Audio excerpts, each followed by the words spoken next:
একটি গর্ভবতী হাতিকে, আমি নারী বলবো, তাকে হুলাবাটি দিয়ে সুপ্রিম কোর্টের অর্ডার থাকা সত্ত্বেও, যেটা করা যাবে না, আগুনের বর্ষা ছুড়ে তাকে মেরে ফেলা হয়েছে।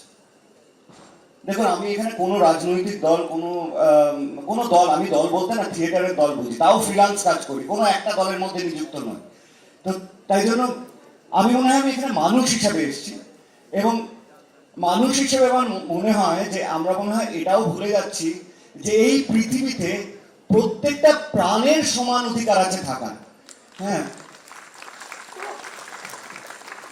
আমরা ভুলে যাই মনে হয় মাঝে মাঝে যে আমরা মানুষ, আমাদের মনে হয় ইন্টেলিজেন্সটা প্রচন্ড বেশি, তাই জন্য অন্য যে কোনো প্রাণীকে আমরা হত্যা করতে পারি। কিন্তু মজার ব্যাপার হচ্ছে আমরা ইন্টেলিজেন্স বেশি নিজেরা ভাবি, আমরা হয়তো সেটা অতটা নয়। আমি রিসেন্টলি একটা জিনিস পড়ছিলাম যে জঙ্গলে যদি একটা গাছকে স্টাম্প থেকে কেটে দেওয়া হয়, তাহলে অন্য গাছের শিকড়গুলো তার সাথে জোড়া হয়ে তারা প্রাণ সঞ্চয় করে তাকে দেয়, এবং দেখা যায় ওখান থেকে একটু একটু করে পাতা গজাচ্ছে। এই প্রতিবাদের মধ্যে মনে হয় সেটা আমরা ভুলে গেলে চলবে না। হয়তো যেই মানুষটা বা যেই হাতি, গর্ভবতী হাতিটি মারা গেছেন, তাদেরকে হয়তো ফিরে পাবো না আমরা, কিন্তু ওই অন্যান্য গাছগুলো কিন্তু বিচার করে না যে যে গাছটাকে কাটা হয়েছে সেটা আম গাছ না কাঁঠাল গাছ। সবাই মিলে একসাথে তারা জড়ো হয়ে তাকে প্রাণ দেয়। আমার মনে হয় এই এই যে জিনিসটা উঠে এসেছে, সেখানে আমাদের সবার কোনো রকম ভেদাভেদ থেকে বেরিয়ে এসে মানুষ হিসেবে খালি সবার পাশে দাঁড়ানো উচিত, এবং দাঁড়িয়ে এই প্রতিবাদটা চালিয়ে যাওয়া উচিত। কারণ আরেকটাও জিনিস হচ্ছে যে এই প্রতিবাদের মাধ্যমে না, কিভাবে প্রতিবাদ করবো, কে কিভাবে প্রতিবাদ করছে, এই নিয়ে প্রচুর বক্তব্য হচ্ছে। মানুষ বলছে একে ট্রোল করা হচ্ছে। অভিনেতাদের সবচেয়ে বেশি মানে করা যায় ট্রোল, কারণ অভিনেতারা তো মানে ঠিক আছে, ওদেরকে যা ইচ্ছা বলা যায়। আমার কথা হচ্ছে আমরা থার্ড ওয়ার্ল্ড কান্ট্রিতে বিলং করি, তো যেখানে শিক্ষা এবং স্বাস্থ্য দুটোই আমাদের নিজেদের দায়িত্ব করতে হয়, আমাদের সরকার দেয় না এটা। সেইখানে দাঁড়িয়ে অন্য মানুষকে ক্রিটিসাইজ করার মনে হয় না এখন অতটা সময় আছে। আমাদের মনে হয় ওই ক্রিটিসাইজের যে এনার্জিটা আমরা নষ্ট করছি, সেটা সবাই এই প্রতিবাদে দিই। হ্যাঁ, এবং এই এই ক্রিটিসাইজ করা ভালো যখন আমাদের হাতে অফুরন্ত সময় আছে, কিন্তু এখন তো সেই সময়টা নেই। যে যেভাবে প্রতিবাদ করছে তাকে সেইভাবে প্রতিবাদটা করতে দিই, এবং নিজেরাও সেই প্রতিবাদে মেতে উঠি। হয়তো কেউ নিচে প্রতিবাদ করতে চাইছে, কেউ ছবি এঁকে। আমি আগের দিন একাডেমি অফ ফাইন আর্টসে গেছিলাম, এবং সেখানে ফাইন আর্ট আর্টিস্টরা ওনারা এঁকে, কারণ ওটাই ওদের শিল্প, ওটাই ওদের বলার অস্ত্র, তো তারা সেইভাবে প্রতিবাদ করছে। আমার মনে হয় প্রত্যেকটা মানুষের সমান অধিকার আছে, যে যেভাবে চায় সেভাবে যেন প্রতিবাদটা করতে পারে। না হলে আমরা যে নিজেদেরকে ডেমোক্রেটিক ডেমোক্রেটিক বলে চেঁচাচ্ছি, সেখানেও আমরা ক্যাপিটালিস্ট হয়ে নিজেরা বলে দিচ্ছি যে আচ্ছা শোনো, ওইভাবে প্রতিবাদ করলে হবে না, এইভাবেই প্রতিবাদ করতে হবে। প্রতিবাদ যেভাবেই হোক, প্রতিবাদটা হোক, প্রতিবাদটা চলুক। এবং এই যে এই যে ঘটনাটি এবং হাতিটির ঘটনাটি, তাতে যারা দোষী, ডিরেক্টলি নয় ইনডাইরেক্টলিও, যে বৃহত্তর, একটু আগেই সোহিনী বলছিল যে ডাক্তারদের কথা, এবং স্যার বলছিলেন যে দুনিয়ার ডাক্তারদের কথা। স্যার যিনি এক্ষুনি বলে গেলেন, উনিও বললেন যে সিনিয়ররা পাশে আছেন, সিনিয়ররা ওদের হয়ে এক্সট্রা খেটে যাবে, ওরা প্রতিবাদ চালিয়ে যান।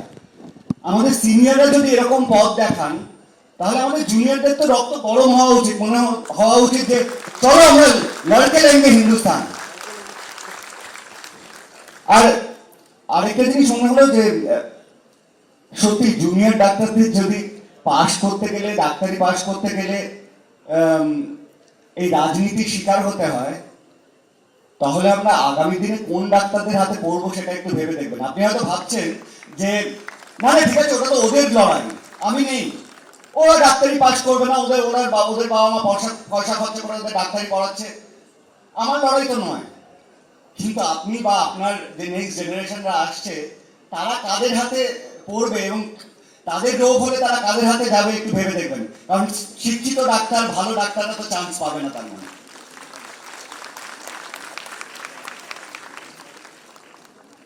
আরেকটাও জিনিস হচ্ছে যে বারবার মানুষ হিসেবে বলতে ইচ্ছে করছে, কারণ হচ্ছে যে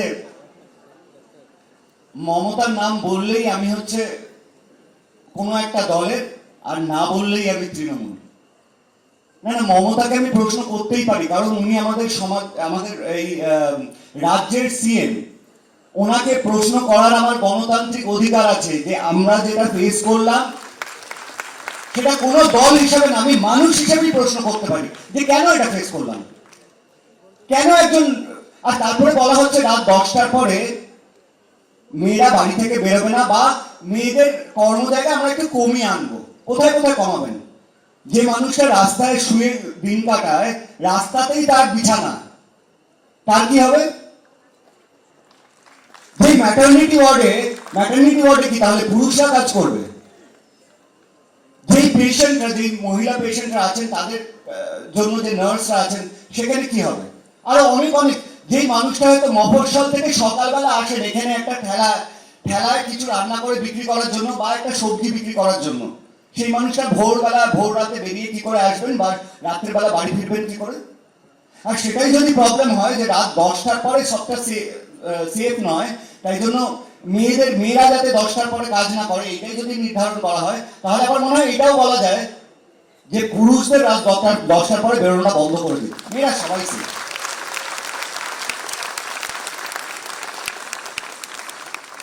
তাই এইরকম জিনিস যদি উঠে আসে যে মেয়েরা কখন যাবে, কি করবে, প্রতিবাদ আমরা কিভাবে করব না করব, এগুলো তো কেউ বলে দেওয়ার নয়।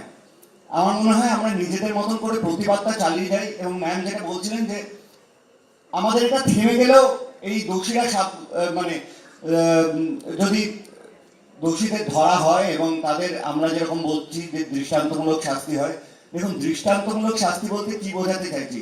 ফাঁসি। কারণ আমাদের দেশে হিউম্যানিটেরিয়ান রাইটসে ফাঁসির বেশি কিচ্ছু হবে না।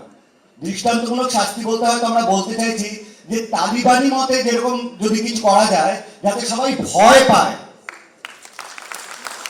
কিন্তু আমাদের হিউম্যানিটেরিয়ান রাইট সেটা করতে দেবে না। আমাদের সেই সর্বোচ্চ হয়তো ফাঁসিই হবে ম্যাক্সিমাম, কিন্তু সেইখানেও একটা জিনিস দেখতে হবে যেন সঠিক মানুষগুলো ধরা পড়ে।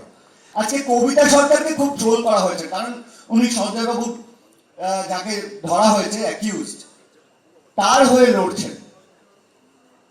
বিশ্বাস করবেন না, এখনো প্রচুর মানুষের মধ্যে এই সংশয়টা আছে যে ধনঞ্জয় অরিজিনালি করেছিল কিনা ব্যাপারটা। তো সেটাও দেখা দরকার যে এই মানুষটি কি অরিজিনালি দায়ী, আর যদি দায়ী হয় তাহলে তার যেন সমস্ত প্রমাণ সামনে আসে। এবং সে তো একা দায়ী হতে পারে না, আমরা সবাই জানি মোটামুটি যে সে একা দায়ী নয়।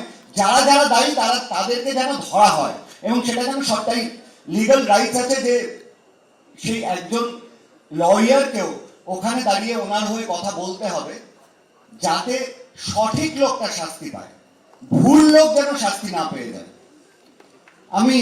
আমার আর বিশেষ কিছু বলার নেই, এখানেই আমি আমার বক্তব্য শেষ করব। খালি একটাই জিনিস বলার যে আমরা আমাদের এই প্রতিবাদটা চালিয়ে যাই এবং সবাই একে অপরের পাশে দাঁড়িয়ে একে অপরের সাথে হাতে হাত মিলিয়ে এই প্রতিবাদটা চালিয়ে যাই, যাতে আগামী দিনটা সুন্দর হয়। এবং সত্যি দুঃখের বিষয়, আজকে যদি একটা কনসেনসাস নেওয়া হয় তাহলে দেখা যাবে জাস্ট সদ্যজাত শিশু ছাড়া একজন মহিলাও নেই যিনি নির্যাতিত হননি। পুরুষ হিসেবে এটা লজ্জার বিষয়।